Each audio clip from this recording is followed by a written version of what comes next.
میں تو چاروں طرف سے یہی سن رہا ہوں دائیں بائیں سے کہ نبی اکرم صلی اللہ علیہ وسلم کی عزت پر کوئی دو رائے نہیں ہے، مگر مجھے نہیں سمجھ میں نہیں آ رہا ہے دو رائے کیسے نہیں ہے؟ آپ کی رائے تو کسی اور طرف جا رہی ہیں، آپ کی رائے تو یہود و نصارہ کی طرف جا رہی ہیں۔ آپ تو برطانیہ کو خوش کر رہے ہیں، آپ تو یہود و نصارہ کو خوش کر رہے ہیں۔ کہیں برطانیہ ناراض نہ ہو، کہیں امریکہ ناراض نہ ہو، کہیں فرانس ناراض نہ ہو، کہیں یہ کافر یہود و نصارہ ناراض نہ ہو جائے، اور یہ ناراض ہو جائیں گے تو ہم مر جائیں گے، ہم بھوکے مر جائیں گے۔ کیا ہم بھوک سے، اس خوف سے ہم ڈر رہے ہیں؟ بھوکے تو ویسے ہی نہ ڈھال ہے پاکستانی۔ مہنگائی دیکھیں، افلاس دیکھیں، بے روزگاری دیکھیں، ملک کا کیا حال بنا ہوا ہے۔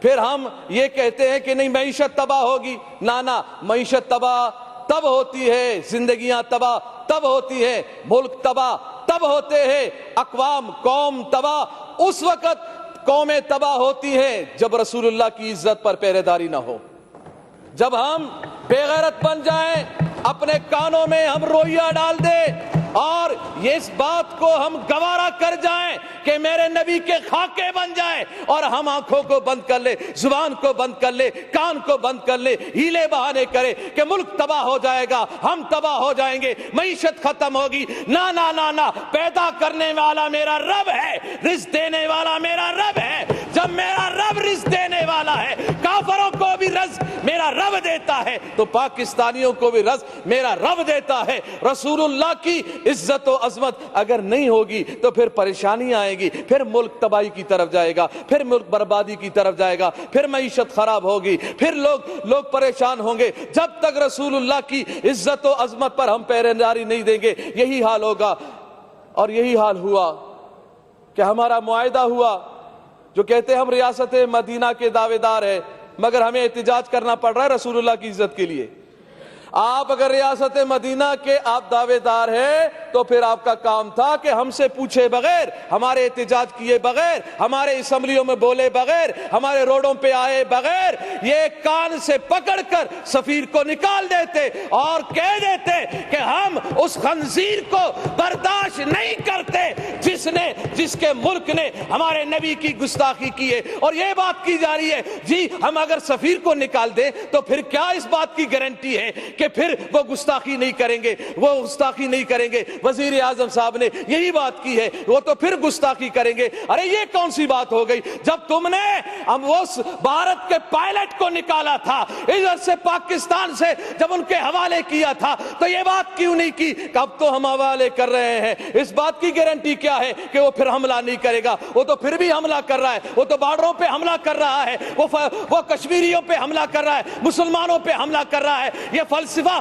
اپنے پاس رکھو، یہ بزدلانہ فلسفہ ہے، یہ بزدلانہ فلسفے میں اپنے آپ کو مت چھپائیں، بلکہ رسول اللہ کی عزت کے لیے، غیرت کے لیے۔ وہ نور الحق صاحب نے یہ کہا کہ جی یہ تو علماء و مشائخ سے زیادہ عاشق رسول ہے عمران خان۔ میں نے کہا اتنا بڑا عاشق رسول منت میں کروں کہ گستاخ کو نکالو، منت سماجت ہم کریں، ہاں خون ہم بہائیں، زخمی ہمارے لوگ ہو، پریشان ہم لوگ ہو، ایف ای آر ہم پہ کاٹی جائے، مقدمات ہم پہ ہو، اور کہتا یہ ہے کہ میں عاشق رسول ہوں، میں عاشق رسول ہوں۔ آج اس اسمبلی کے ممبر ہمارے ایک شہزاد بھائی نے کہا میں تو غازی عبد القیوم صاحب کے خاندان سے ہوں، میں اس لڑی سے ہوں، ماشاءاللہ۔ میں نے کہا بہت اچھی بات ہے، آپ کی رگوں میں تو عاشق رسول کا خون دوڑ رہا ہے، تو ہونا تو یہ چاہیے تھا کہ جب ہم رسول اللہ کی عزت کے لیے روڈوں پہ ہم بیٹھے تھے، پرامن احتجاج کر رہے تھے، آپ کو چاہیے تھا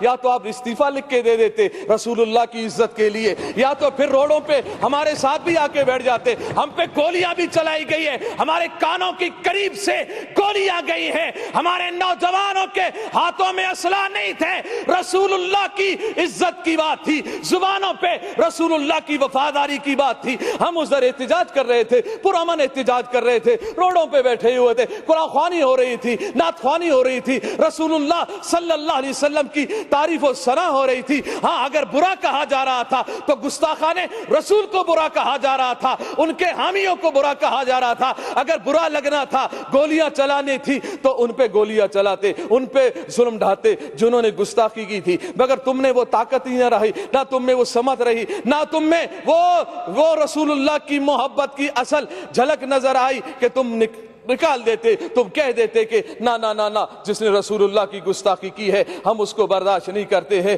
تو اس وقت میں پوری اسمبلی سے اس وقت میں اس مرحلے میں ہوں, میں نے لاشیں اٹھائی ہیں, ہم نے لاشیں اٹھائی ہیں رسول اللہ کی عزت کے لیے.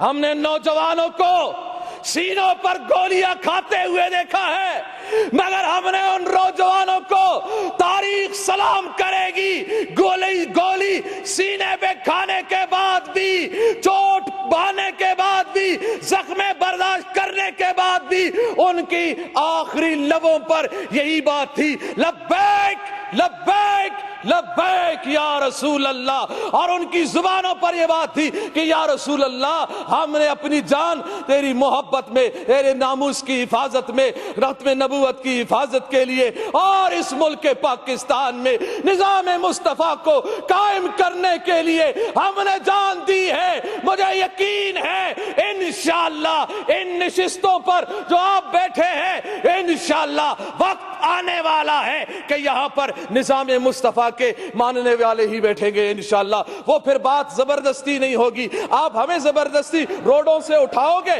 آپ ہمیں زبردستی پیارے محبوب علیہ السلام کی عزت سے روکو گے, گولیاں چلا کے نا نا نا نا, اس بات کو دبا نہیں سکتے. زبردستی روڈوں سے اٹھایا جا سکتا ہے, ڈنڈے چلانے سے. اچھا مجھے یہ بتایا جائے, میڈم اسپیکر صاحبہ, مجھے یہ بتایا جائے کہ روڈوں پر جو احتجاج کرتے ہیں, پی ٹی آئی کے احتجاج کرنے والوں پہ کیوں گولیاں نہیں چلی؟ نہیں چلی. کہاں ہے, کدھر چلی ہے, کہاں ہے تمہاری لاشیں؟ سٹاپ نہیں کریں آپ, ڈسٹرب نہیں کریں. کوئی اگست کی لاشیں نہیں ہے, ان پہ کیوں گولیاں نہیں چلی؟ دوسروں پہ گولیاں کیوں نہیں چلی؟ دوسروں پہ ظلم و ستم کیوں نہیں ہوئے؟ اور یہ کون سے قانون میں ہے کہ پرامن کوئی احتجاج کر رہا ہو, کسی پولیس والے کو, کسی رینجر والے کو کس نے حق دیا ہے کہ پرامن احتجاج کرنے والوں پر لاٹھی چلائے؟ یہ کوئی قانون نہیں ہے لاٹھی چارج کرنا, کوئی قانون نہیں شیل برسانا, کوئی قانون نہیں ہے گولیاں چلانا. کون سا قانون ہے؟ یہ قانون کو ہاتھ میں لیا گیا ہے, ظلم کیا گیا ہے. ان شہداء کا مطالبہ ہم کرتے ہیں کہ جن کے کہنے پر یہ گولیاں چلائی گئی, وہ ایک آوارہ, ایک وزیر جو آوارہ گھومتا رہتا ہے اور سگریٹوں پہ سگریٹ لگا رہتا ہے, کش پہ کش لگا رہا ہوتا ہے کہ جی میں یہ کر دوں گا, میں وہ کر دوں گا. میں نے کہا بس کر, چپ کر بے وقوف کہیں کا, تو کیا کرے گا؟ تیرے اندر طاقت کیا ہے؟ ارے کرنے والا تو میرا رب ہے, میرے رب کے عذاب میں آ گئے تو پھر پکڑ ہی پکڑ ہے. ان بطش ربک لشدید, تیرے رب کا پکڑ بہت سخت ہے, چیخیں نکلیں گی. یہ 2 دن کی کرسی ہے, اس ہوس میں مت رہو, اس ہوس میں مت رہو کہ ہم 2 دن ہمارے پاس حکومت ہے, طاقت ہے, اس طاقت کے بل بلتے پر ہم جو چاہیں جیسا چاہیں کرتے رہیں گے. ہم عہد شکنی کریں, ہم رسول اللہ کے غلاموں پر گولیاں چلائیں, نا نا نا, یہ گستاخی یہ رسول کو ہم کبھی برداشت نہیں کریں گے. ابھی بھی ہمارا مطالبہ اس بات پہ ہم روڈوں سے اٹھے ہیں کہ انہوں نے اس جو ہمارا معاہدہ تھا اس کو اسمبلی میں لایا گیا, اور اس میں یہی بات ہے اہم کہ پیارے محبوب علیہ السلام کی جو گستاخی کی ہے فرانس نے, اس کے سفیر کو ملک بدر کیا جائے گا. ہم اس جملے, جب یہ اتنی بات ہو گئی, ہمارا کون سا بڑا مطالبہ تھا, اتنی بات تھی نا کہ سفیر نکالا جائے. سفیر نکالنا کون سی بات ہے, چھوٹی چھوٹی باتوں پہ بھی سفیر کو نکالا جاتا ہے, ملک بدر کیا جاتا ہے. بس اسی دعا کے ساتھ کہ اللہ تعالیٰ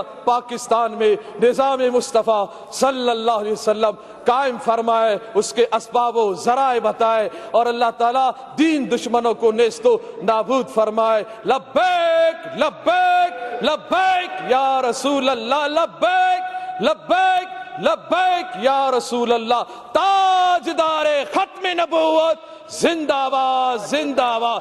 من سب نبیان فاقتلوہ.